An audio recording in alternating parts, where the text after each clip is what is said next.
Sebuah lagi perkampungan masyarakat orang asli di Pahang bakal dikenakan Perintah Kawalan Pergerakan diperketatkan PKPD selama 14 hari bermula esok melibatkan Kampung Sungai Kelang, Mukim Batu Talam, daerah Raub.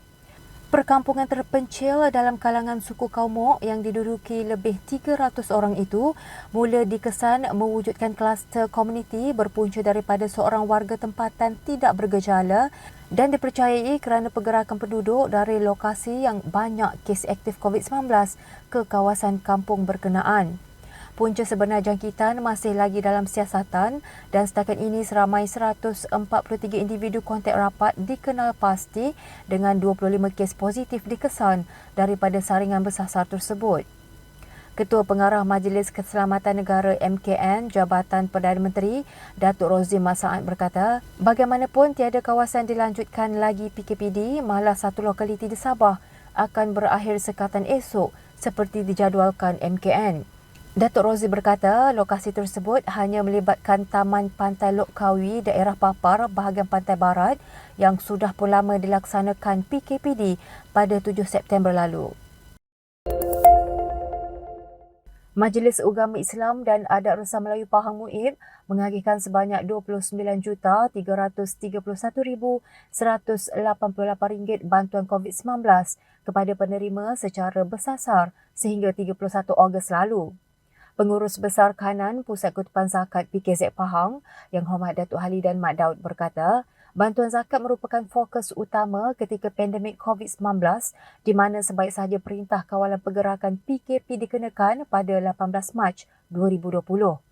Pada April 2020, sebanyak 14.2 juta ringgit telah dikeluarkan untuk menyalurkan bantuan kepada seramai 84,000 orang dan sehingga 31 Ogos 2021, sejumlah 29.3 juta ringgit bantuan COVID-19 telah dikeluarkan.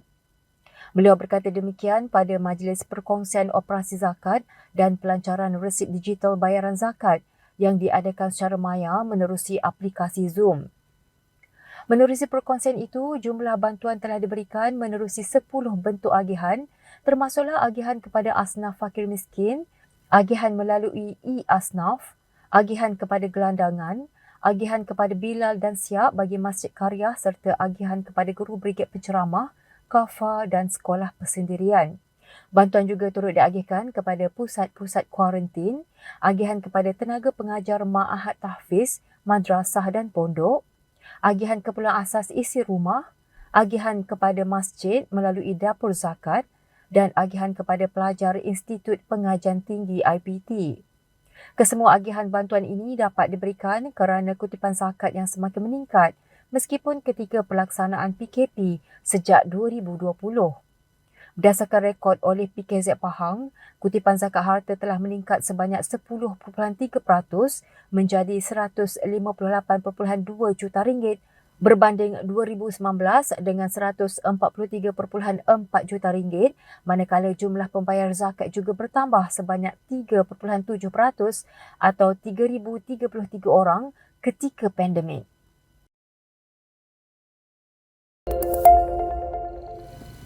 Sebanyak 5 menara telekomunikasi yang terdapat di kawasan Hulu Tembeling Jerantut telah dinaik taraf lebih awal daripada jadual sepatutnya pada November 2021. Pengerusi Suruhanjaya Komunikasi dan Multimedia Malaysia SKMM yang berusaha Dr. Fadlullah Suhaimi Abdul Malik berkata, 5 menara telekomunikasi tersebut terletak di Kampung Gusai, Kampung Mat Daling, Kampung Kuala Sat, Kampung Pagi dan Kampung Bantal di daerah Jerantut. Hari ini kami daripada MCMC turun ke lapangan bersama dengan Yang Berhormat Zakuan daripada Kedun Tahan dan juga dengan Puan Khairunisa Pegawai Daerah Jerantut untuk melihat tempat-tempat di mana kita dapati liputan internet itu amat berkurangan berasaskan daripada maklum balas yang kami dapat sama ada baik daripada orang kampung ataupun daripada media ya. Dan alhamdulillah kita pun telah mohon pihak pembekal perkhidmatan untuk meningkatkan peralatan di sini, dan di sini terdapat 5 menara yang telah pun dinaikkan taraf. Alhamdulillah hari ini salah satu daripada pembekal perkhidmatan daripada kelajuan pun pada tahap yang memang kata membanggakan lah ya. Dan 2 lagi pembekal perkhidmatan akan juga dinaikkan taraf untuk sama dengan pembekal perkhidmatan yang hari ini yang kita nampak telah dibaiki perkhidmatan ya.